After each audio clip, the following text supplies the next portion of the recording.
YS Sharmila Reddy ఆదేశాల మేరకు సూళ్లూరుపేట పట్టణ కాంగ్రెస్ పార్టీ నాయకులు డాక్టర్ బిఆర్ అంబేద్కర్ కు అమిత్ షా క్షమాపణ చెప్పాలని నిరసన చేపట్టారు.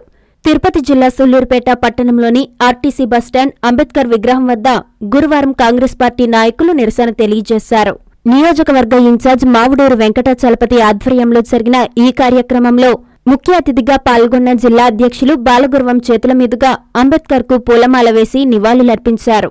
అనంతరం నాయకులతో కలిసి అంబేద్కర్ చిత్రపటాలను చేతపట్టి జోహార్ అంబేద్కర్, జై కాంగ్రెస్ పార్టీ అంటూ నినాదాలు చేస్తూ నిరసన తెలిపారు. ఈ సందర్భంగా బాలగురువం వెంకటాచలపతి మాట్లాడుతూ అంబేద్కర్ కు అమిత్ షా క్షమాపణ చెప్పకుండా యూటర్న్ తీసుకుని తప్పించుకునేందుకు ప్రయత్నం చేస్తున్నాడని దుయ్యబట్టారు. 2029 ఎన్నికలలో ప్రజలే మీ ఎన్డీఏ కూటమికి బుద్ధి చెప్తారని హెచ్చరించారు. తిరుపతి ఘటనలో మృతి చెందిన బాధిత కుటుంబానికి ₹1 కోటి నష్టపరిహారంతో పాటు వారికి టీటీడీలో ఉద్యోగం ఇవ్వాలని డిమాండ్ చేశారు. ఈ కార్యక్రమంలో మండల అధ్యక్షులు, కాంగ్రెస్ పార్టీ సీనియర్ నాయకులు బద్దెపూడి రాజారెడ్డి, కాంగ్రెస్ పార్టీ నాయకులు, మహిళలు తదితరులు పాల్గొన్నారు. ఈరోజు మన భారతదేశంలో ప్రపంచమే తిరిగి చూసే విధంగా మనకు భారత రాజ్యాంగాన్ని రచించినటువంటి అంబేద్కర్ గారికి నివాళులు మరియు ఆయన్ని స్మరించుకుంటా ఉంటే,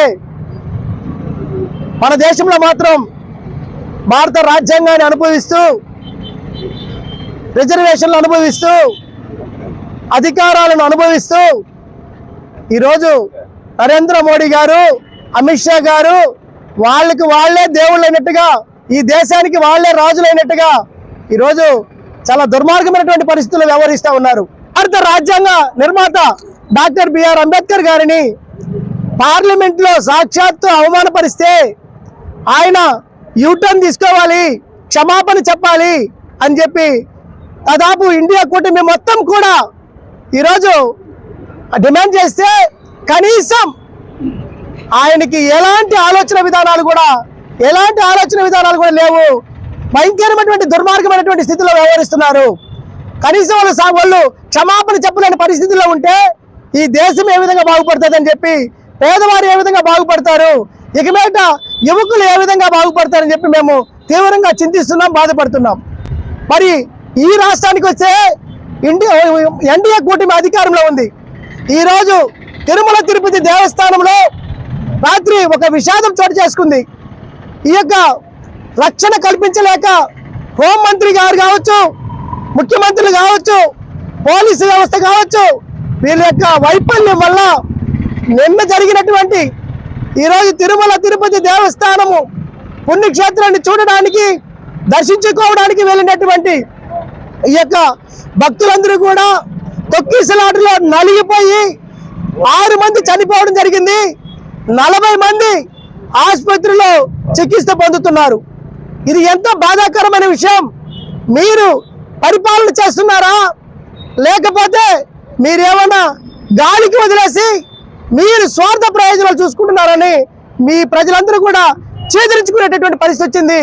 ఇంత తక్కువ టైంలోనే తెలుగుదేశం పార్టీకి, ఎన్డీఏ కూటమికి, అదేవిధంగా పవన్ కళ్యాణ్ గారికి, మోదీ గారికి, వాళ్ళ యొక్క అనుచరులకి అందరికీ కూడా ప్రజలు బుద్ధి చెప్పేటటువంటి రోజు వచ్చింది. రాబోయేటటువంటి 2029 ఎలక్షన్లో ప్రజలు మీకు నామరూపాలు లేకుండా చేసి మిమ్మల్ని బొందజాయి దాంట్లో పాతి పెడతారని కాంగ్రెస్ పార్టీ జిల్లా అధ్యక్షుడిగా నేను మీకు హెచ్చరిస్తున్నాను. ఇది మాత్రమే కాదు, ఇక మీదట తప్పనిసరిగా మీరు చేసేటువంటి అన్ని అక్రమాల పైన రాహుల్ గాంధీ గారి నాయకత్వంలో ఈ దేశవ్యాప్తంగా, అది మాత్రమే కాదు ఈ రాష్ట్రంలో షర్మిలమ్మ గారి నాయకత్వంలో ఈ రాష్ట్ర వ్యాప్తంగా ఎక్కడ తప్పు జరిగినా, ఎక్కడ అన్యాయం జరిగినా, ఎక్కడ మోసం జరిగినా మేము తీవ్రంగా అడ్డుకుంటాము.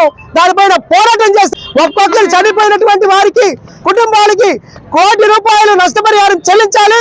వారికి తిరుమలలో పర్మనెంట్ ఉద్యోగ అవకాశాలు కల్పించాలని తెలియజేసుకుని ముగించుకుంటున్నాను. Thank you. దేవుడి పేరే జపించాలి, ఇంకొక నాయకుడి పేరు జపించకూడదు అనేసి అమిత్ షా గారు సాక్షాత్తు మన భారత రాజ్యాంగ నిర్మాత అయిన డాక్టర్ అంబేద్కర్ ని చాలా నీచంగా, ఏదో కేర్లెస్ గా తీసేసినట్టు ఆయన్ని మాట్లాడడం చాలా బాధాకరంగా ఉంది.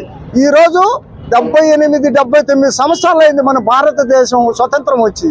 ఆ రోజు నుంచి ఆ కాంగ్రెస్ వాళ్లే బాధపడుతున్నారు. ఆ కాంగ్రెస్ వాళ్లే దేశాన్ని సక్రమంగా పరిపాలించారు. ఈ రోజు ఎన్నో ప్రభుత్వాలు వస్తున్నాయి. నిన్న కాకుండా మొన్న జగన్ ప్రభుత్వం వచ్చింది.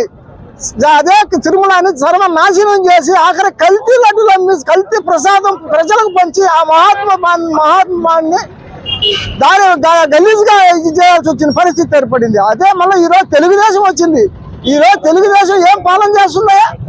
ఈ రోజు రాత్రి జరిగిన ఘటన ఎటువంటి ఘటన ఏ రోజు ఈ 70-80 సంవత్సరాల్లోనే కాదు, పురాతనంలో కూడా. Hi Nilor, please subscribe to N3 TV.